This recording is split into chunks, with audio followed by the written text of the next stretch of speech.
Let's talk about this piece. Something I'm choosing this one because the person who posted it said that it looks boring, and they wanna do something about it. The lighting looks wrong, all that stuff. Let's talk about all the major errors made here. Nothing's really happening that looks interesting. So if you were to separate the skill of executing the light on form. It's a separate skill. This is something I've been trying to do every critique hour, trying to show you where you're bad. I'm trying to show you how bad, where you did the bad. Okay, so today's class, where I did the bad, it's in the light on form. That you have issues with it. Photography and visual arts, light on form physics are completely different things. As a photographer, you failed, but as a photographer, that's where referencing comes in. So, as a photographer, if I was looking at this character, and I was trying to take a better picture, and she was this super flirtatious elf character. Alright, so I'm tilting the camera this way. I'm increasing the field of view. I'm bringing that down, bringing that down. So she's even a little bit more flirtatious. And then she could be tilting her head this way. Look at that character. And then knowing that we could do this, we could easily make her eyes look in a different direction, look more flirtatiously towards the far left. It's just bad photography. So please remember that sometimes you guys think that because you're an artist, you are making all art related mistakes. No. Sometimes you guys, when it comes to holding a camera, you just have no idea how to frame something. And so now there's even more stuff to learn. Watching a video or two about how to take a good photo will change how you draw a character. No duh. It seems like the most logical train of thinking. Yeah, well, yeah, I mean, I've been taking pictures of my drawings. Technically, they've all been pictures of the character. So have I really been taking the best picture of my character? Ask yourself that question. Write that back to me. So what I'm trying to do is just throw one shoulder off to the far end. And we are all pinup artists one way or another. We're all doing pinup. It's something that a lot of us don't realize, and because we're not realizing this, we don't know how to look up good pinup references. We don't know how to look up what it takes to be a good pinup artist, or what is required for it to look better, or what successful pinup artists are doing in order to pull off better pieces. Man, they do a lot of research. They take their own photos. A lot goes into being a good pinup artist. And as you can see, it's starting to look a little bit more dynamic. And I'm just trying to, again, we're not seeing the neck anymore, or the neck is gone.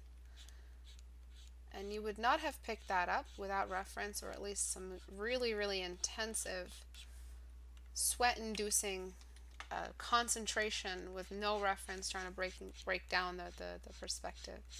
And stacking is just pushing the eye back. That's all I did. I just pushed it back and into the face. And that was it. That was all you needed for the 3/4 view. One way to express emotion, I was talking about this in my previous class, is to use the eye squint. The eye squint will make her look a little bit more flirtatious, a little bit more of a human, of a character, to add expression. Look at what just happened. 2 blocks of value. 1, 2. Light, dark, light, dark. And the lips look extremely three-dimensional. Just 2 blocks of value, 4 blocks altogether, 2 blocks of value per lip. Alright? Just focus, just stop. You know, you can spend an hour watching this video and focus on it just for your benefit as an artist. Look, before, after. The nose you drew looks also mechanical. You want to just blend out the seam so it looks natural. On a new layer, I'm going to start applying some patterns for the hair.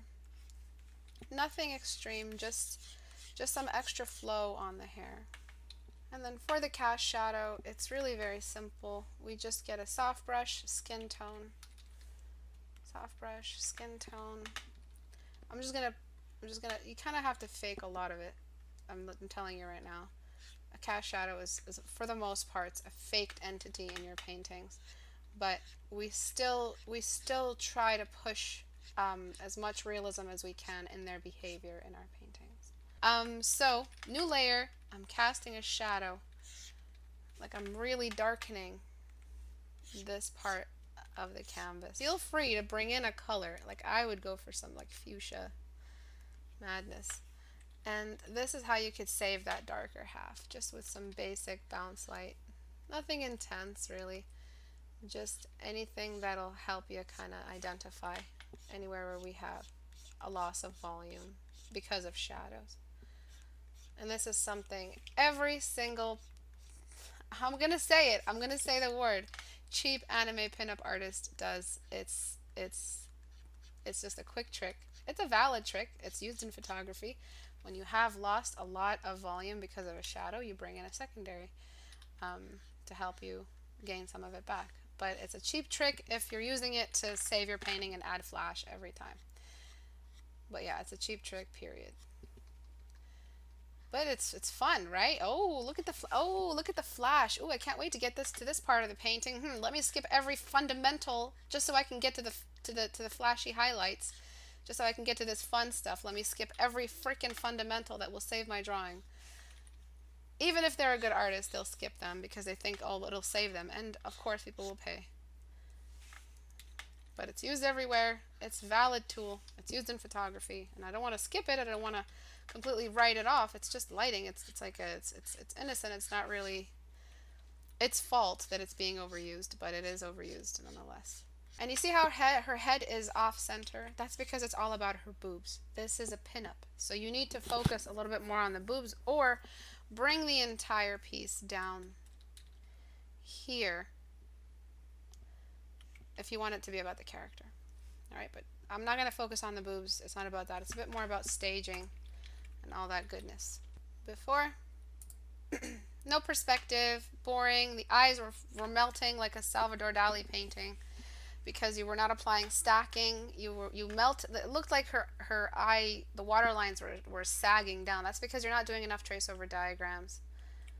After, more perspective applied, the head is now above the body. The camera is looking down at the character. There is a lot of work left to do. A lot of stuff that you need to apply here. You've got the bra, which you need to make sure is in perspective for the far bra because we can see the leaf. Alright, I'll try to show some of the neck because we can see that line of the neck. You see that in your reference? You can see the line of the neck right there. So that would be some fuchsia pink right there to show where the neck is.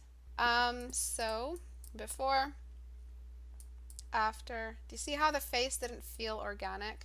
Because you didn't blend, it felt mechanical. Alright. The only reason art is hard is because it's hard to imagine things in 3D if you have not trained in that.